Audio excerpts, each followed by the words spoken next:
What's up, guys? Nate Wachowski from Narrowway Homestead. This is my general update on everything that's going on. Most of the time, the last few videos I've put out have said something about being kind of overwhelmed because I got a gazillion things going on. Well, I think I just passed the hurdle. I think things are going to calm down. Here's what's happening.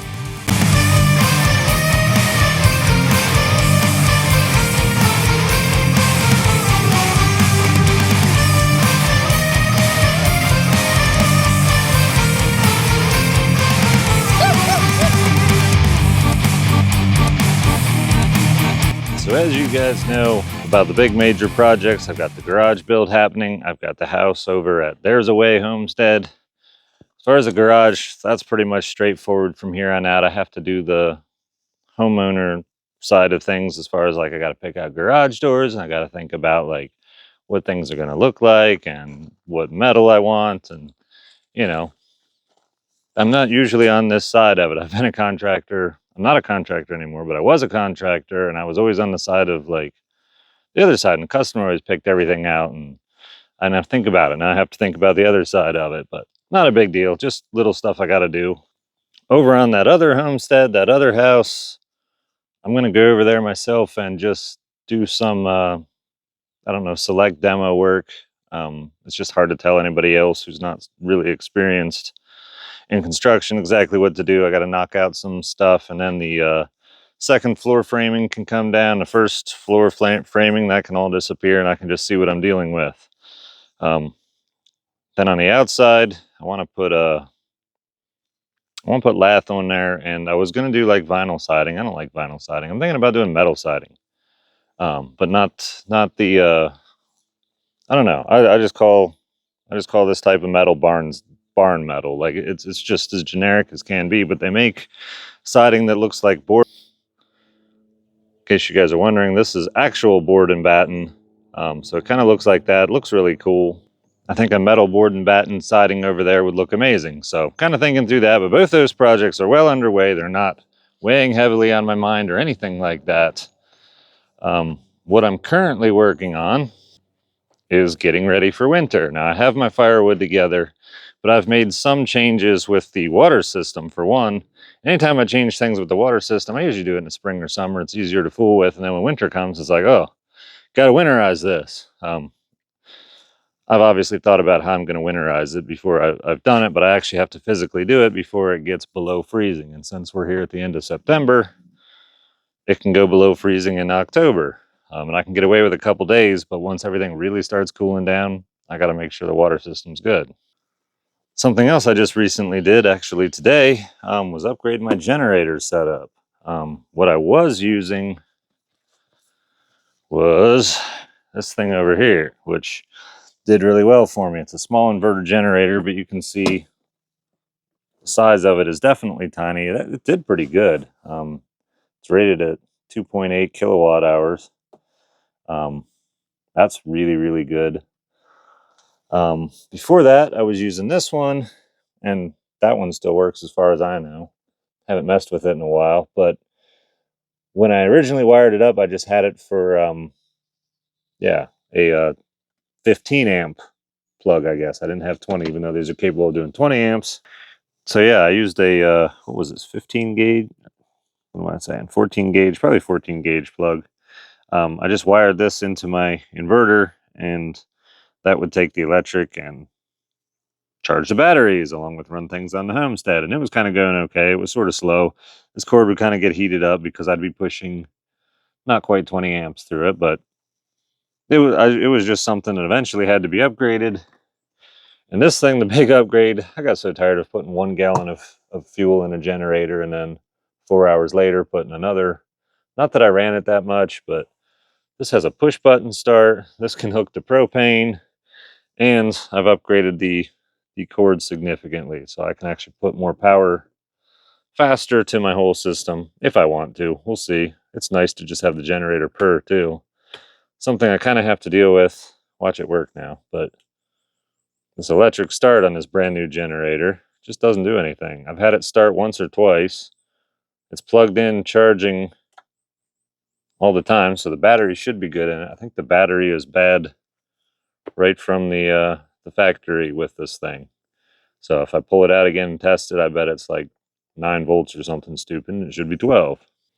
Anyway, I like the idea of Jen being able to start the generator. She's got a messed up shoulder, so pulling on the cord is probably something she can do. However, it'd just be nicer to do a push button start, and that's just not available right now. So I'll tinker with that later. Water system.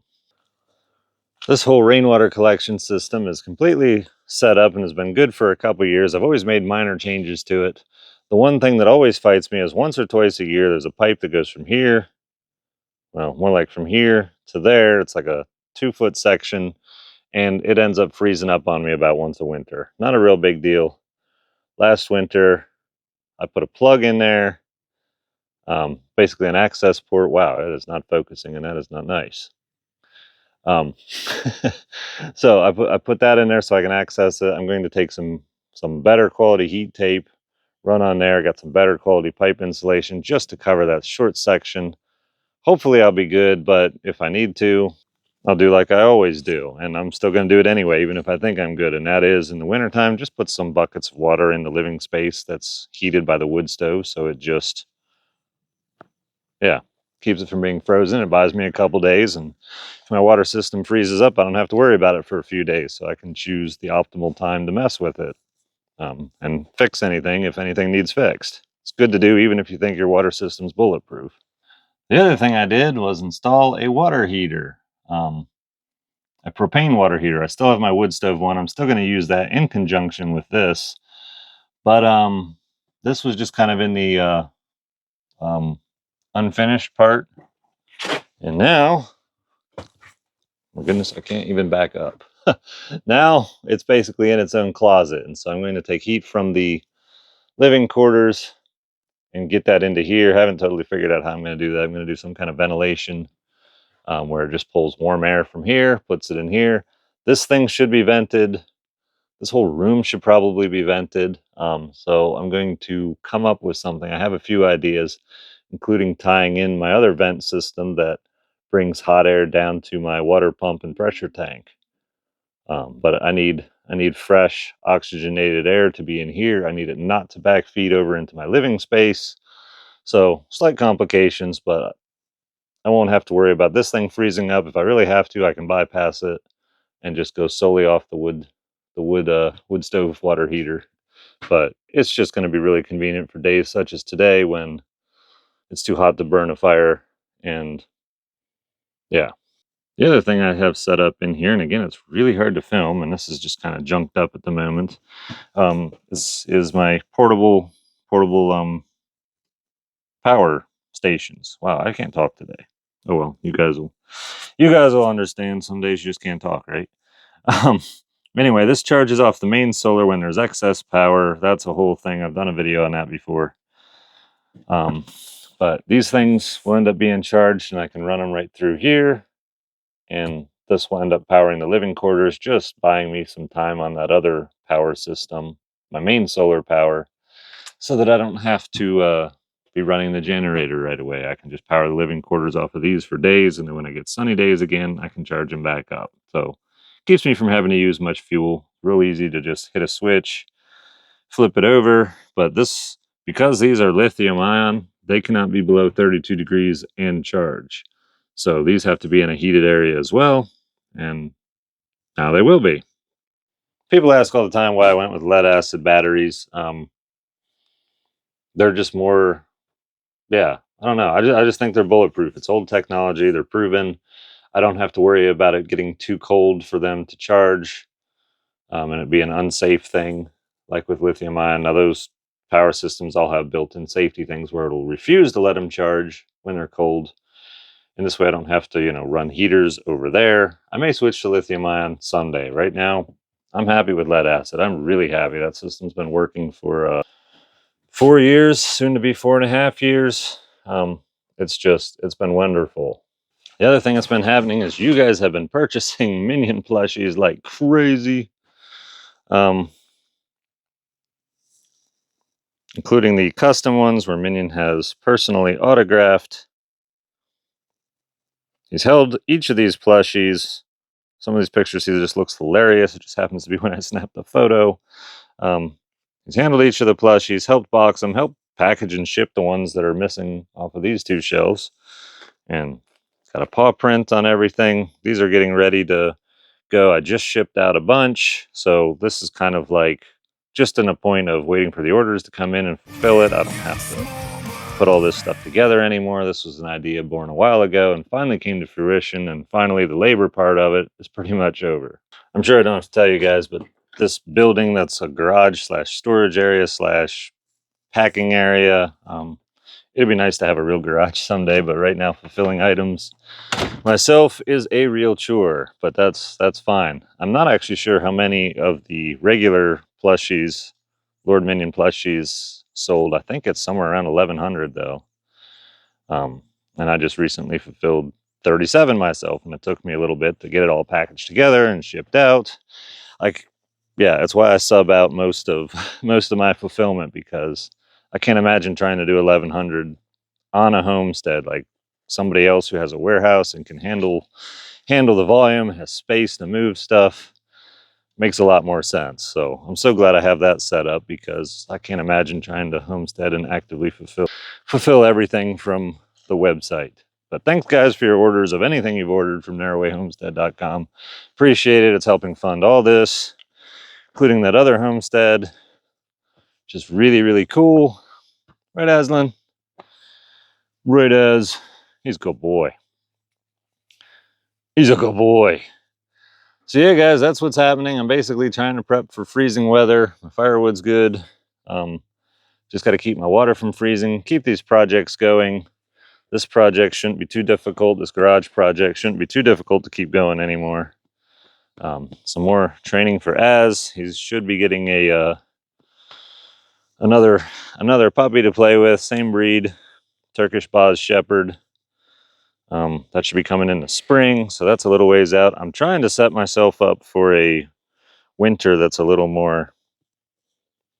calmer than this summer has been for sure. Mostly, I'm beyond the point of stressing about the garage, and now I'm at the point of being really excited for having a garage. And oh man, my ATV can be parked there, and I don't have to keep flipping Minion's box upside down because it's really not waterproof. So I have to flip it upside down and put it out of the rain, take it off the quad. Anytime it rains, it's like a scramble, and I'll be able to, if I have something in the back of the truck that shouldn't get wet, I can just drive the truck under something. In some ways, one of my biggest regrets is not having a nice big garage when I first started homesteading. In other ways, it's not really a regret, because how can it be? I couldn't afford it. It didn't make sense. I should, I needed water and solar rather than an empty building.